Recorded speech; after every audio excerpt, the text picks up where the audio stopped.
I bought and sold over 10 million in real estate over the last 5 years. I'm 24. I'm gonna walk you guys through how to go from 1 to 5 to 10 deals a year up to however many that you want. And so if you guys are stuck in that pattern right now where you maybe have a couple deals, small portfolio, and you're trying to scale, this video is for you. It's gonna be uncut, it's gonna be raw, but hopefully it's gonna add value. With that being said, I bought and sold over 70 houses this year. That's 1.5 per week, every week this year. And so it's taken me some time to be able to get to that point. The goal is to show you guys high-level overview, how you can go from a couple deals a year up to buying 10, 15 houses a year, whatever that looks like for you and your goals. And so I'll tell you guys a quick story. 3 years ago, I'm in Hawaii. I just proposed to my wife, and I get a call, literally coming off the proposal, same day, later that afternoon. I'm having to deal with shit back home. And it actually really frustrated me. And that was when I realized that I wasn't necessarily a business owner. I'd owned some real estate. I was selling real estate actively as a realtor, but I wasn't necessarily a business owner because here I am having to deal with these issues when I'm trying to have a good time with my wife. And so when I came back is when I started implementing systems. And so I'm gonna show you guys, a lot of people get stuck between 1, 3, 5, 10 deals a year. Anybody can do 10 deals a year on their own. But to do 70 is not possible to do on your own. And so when I sit here and I say, I bought and sold 70 houses, this would not be possible without the team that I have and that I've put in place and the systems that I've put in place as well. And so that's mainly what we're gonna cover today. Hopefully you guys will be able to take this and go and scale. Because a lot of people, what they do is they go and they're like, okay, well, I'm gonna flip a house. And they flip a house and they make 20 grand or 25,000, which is awesome. But then they have to go do that again. And so then they go find another deal, they underwrite the deal, they do the transaction coordination, they're turning the utilities on, they're turning the utilities off, they're managing the rehab, they're doing everything in between. And so for me, I do still do some of that, but I'm not turning utilities on, I'm not managing my projects, more high-level overview, looking at my projects as a whole. And so it's taken putting people and systems in place to be able to get there. And so let's say that you want to buy real estate. If you want to buy real estate, then you need to just go do your first couple deals. Do your first couple deals, get some money. But if you're in a position where you feel like you have more money than you do time, and you're stretched thin, and you're doing maybe 1, 2 deals a month, or maybe not even that, maybe only doing like 10 deals a year, so less than 1 a month. Well, if you're stuck in that position and you're wondering, how do I go to the next level? You have to start replacing yourself in different facets of your business. And so it starts with an assistant.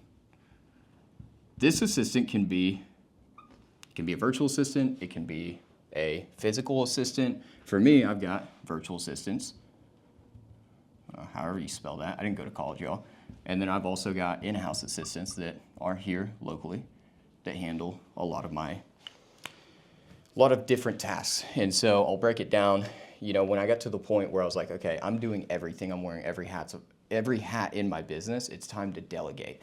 That is when I decided I'm gonna hire a transaction coordinator. And so transaction coordinator was the first hire that I put in place. They were gonna handle my contracts from contract to close. So that way I'm not dealing with the title company, not dealing with the lenders, I'm not dealing with any of that. They're gonna handle that, and then I'm gonna take it from closing, and then I'm going to handle the rest, rehab, etc. So I hired a transaction coordinator. That went pretty well. Paid him a couple grand a month until I got to the point where I was like, well, I could actually use somebody to help me go and check projects, because now I have so many projects on ground, I can't physically check all of these at once. Back in June of this year, it's 2025, June of this year, I had 17 projects on the ground at once. Those were vacant projects. We had to check those projects to make sure we didn't have issues with them, to make sure that they were still clean, to make sure the rehabs were going correctly. And you could see as a solo person, it's just not physically possible. Everybody has the same amount of time in the day. And so if you guys are there and you're wondering, why am I only doing 1, 3, 5, 10 deals in a year? And Cameron and other guys are able to do 50, 60, 70, and there's guys way bigger than me that are doing hundreds of deals a year. It's because their strategy is a lot better than what you guys are doing currently. And I'm just gonna break it to you guys that way. It's strategy. And so what is the strategy when you wake up every day in your business? And so this is something that I focus on quite a bit. Because once again, we all have we all have the same amount of time. And so for a while, I'm 24 once again, so I'm still a young guy. I'm still learning. But for a while, I'd wake up and I'd say, I'm gonna outwork everybody else, which is not physically impossible. There's always gonna be somebody that works harder. But I wanted to outwork everyone, and I thought, if I go and work extremely hard, then I'm going to make the most money, which is just not how life works, unfortunately. Life is not fair, and there are plenty of people that work harder than me that make much less money than me, but I have the right strategy in place. And so that is how, as a business owner, you have to be thinking, because anybody can go buy 1, 3, 5, 10 deals in a year. But to scale past that, you have to think, how can I implement people and systems in my business? And so if we're looking at this scale, like money and then time. So you have to determine, what do you have more of? If you have more money, then you need to spend that to buy your time back. Once again, if you're newer and you're watching this and you have more time, well, you need some sweat equity to go make some money. And so this is kind of like the circle of life. And so when you get to this point right here, more money than time, this is where strategy comes into play. What is the strategy to scale next? This is where a lot of people get scared. And there's a lot of old school operators that they went and they built 100-unit portfolio over their lifetime, and it served them well, but they wore all the hats in their business, and that was it, you know? And so how have I, as a 24-year-old, been able to scale to 60 units, including single-family, multifamily, commercial, and land in 5 years? And so it's because of this right here. I do want to make a note here as well. I know I'll probably get some comments about having daddy's money or whatnot. I grew up in a mobile home. My mom went to prison when I was 17. And so unfortunately, I didn't have people that were buying real estate for me, and I didn't have people that were funding my real estate adventures as well. And so if I can do it, anybody else can do it also. So with that, you have to determine in your business, where's my constraint? I'm always focusing on constraints. And so for you, that may be, I'm always on the computer dealing with the title company, dealing with lenders. So if you look at that task and you determine, okay, this does not make me money, this is just maintenance, that is what you delegate first. And so you need to focus on, you're buying back time, so that way you can focus on what actually makes you money. And typically, if you're a real estate investor, what makes you money is acquisition, rehab management, and refining systems. And so it's tough. A lot of people will go from working, so you have like working in the business, you have to then go to working on the business. This is where most people can't shift, because it's two totally different things. You go from extremely fast-paced working in the business, you're dealing with the lenders, you're dealing with title companies, you're dealing with contractors, to then have to switch hats and go, I need to do deep work to figure out, what is the strategy of my business? Who am I gonna hire in my business? And what systems am I gonna put in place in my business?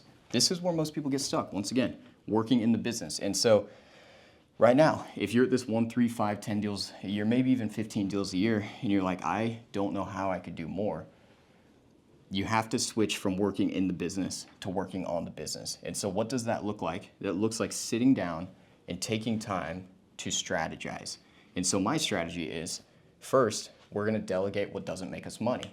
And so for me, I have a virtual assistant that does my property management, because that doesn't make me money.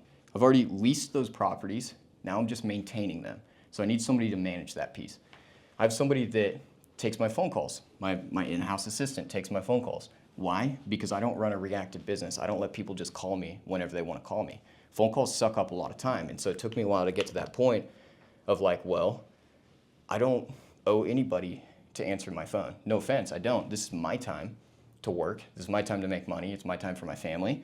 And so if I want to take your phone call, I'll call you back when I'm available. Otherwise, I don't take inbound phone calls. And so you can see how you could hammer out and delegate these certain tasks of like, okay, where am I going to save myself time to be able to reinvest? And for me, social media is a big one that makes me money because people bring me deals. I have my mentorship now as well, but mainly people bring me a lot of deals. And so I'm able to buy back more time to do more of these videos. That way I have more leverage and more people know that I buy deals here locally, and I'm able to buy more houses and make more money. And so that's where I spend a lot of my time. Secondly is underwriting deals. I still underwrite all my own deals. That's because I want to know what I'm buying. If I'm spending hundreds of thousands of dollars on something, I still want to maintain that. But then let's talk about rehab management. So if you're an investor, you have your rehab portion. So rehab, we're kind of running out of room here. But you have your rehab portion. So who is doing your rehab management? Who is checking on your projects? And so for me going and checking on a project, that's not going to make me money. Me selling a property will make me money, or me buying a property will make me money. But me checking on a property isn't going to do that. And so I have a project manager that checks on all of our projects. I do go look at my projects for social media and whatnot, but otherwise I wouldn't have to. And so you can see how I've filled these seats in my business to continue to buy back a little bit more time, a little bit at a time. And so this is a quick video. I'm just gonna cut it here. I've got something that I'm gonna give it to you guys. Focus on your strategy. Focus on working on your business. And you guys can scale from making a couple $100,000 a year upwards of 5, 6, 7, 800, up to $1 million. And so that's my recommendation. If you focus on these two things, as silly as it sounds, you will make more money. But what a lot of people do is they're going to stay working in the business and they're going to continue at this and they're going to continue making the same amount of money, maybe a little bit more, but it won't be exponential.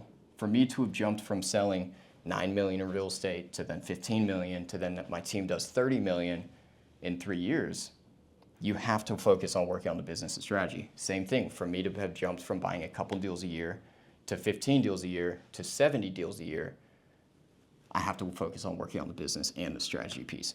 If you guys want more info, I do have my mentorship. Hit me up below. You guys can apply to work with me. This is stuff that we focus on here, is especially for scaling. If you're a small operator, small investor operator, and you want to scale and do more deals and not sure who to put in place, what people to put in place, what systems to put in place, which is extremely important as well, we can talk about that.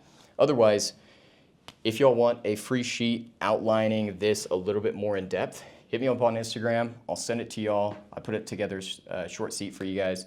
And drop a like and a subscribe. Appreciate y'all. Hope that adds value.